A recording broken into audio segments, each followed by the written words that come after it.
Are you wondering about what are some of the things that you must prove if you're thinking about bringing a medical malpractice case in Maryland that deals with failure to diagnose cancer or treat cancer? Stay tuned and I'll tell you. Hello, I'm Maryland medical malpractice and personal injury attorney Marcus Boston, and I want to share with you a tip.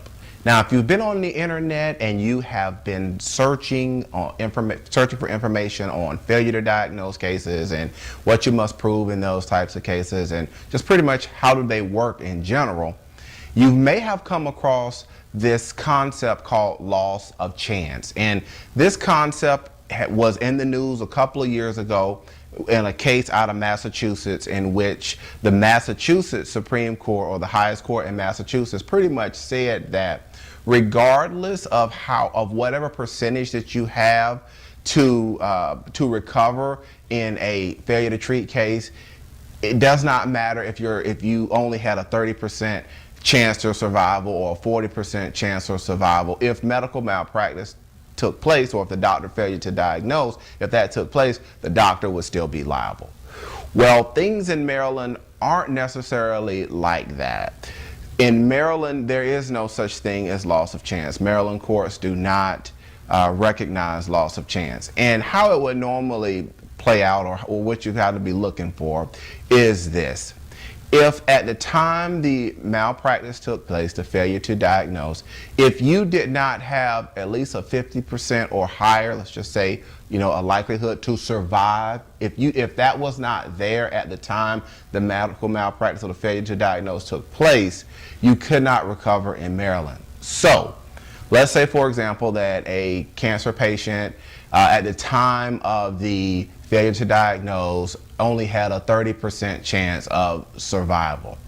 Well, here in Maryland, that particular person would not be able to go forward in that case because Maryland does not recognize loss of chance. Now, why did I shoot this video today? Because you may have some questions about your misdiagnosis or your failure to diagnose. You may be having questions about, where do you go from here? Do you even really need to speak with an attorney? Pick up the phone and give me a call at 301-850-4832. Again, that's 301-850-4832. I answer questions like this all the time, so don't worry about it if you have some reluctance of calling. If you don't want to call, or you prefer, you're an email person, you've got you covered there too. You can send me an email at info@bostonlawllc.com. Again, that's info@bostonlawllc.com, and ask your question and I'll be glad to help you out. By the way, if you're watching this video on YouTube, be sure to subscribe to our channel. We put up a lot of helpful videos and a lot of helpful information, and if you're a subscriber, you will get alerted. You'll send an email when we update our channel. Thanks for listening, guys, and I'll see you next time. Bye-bye.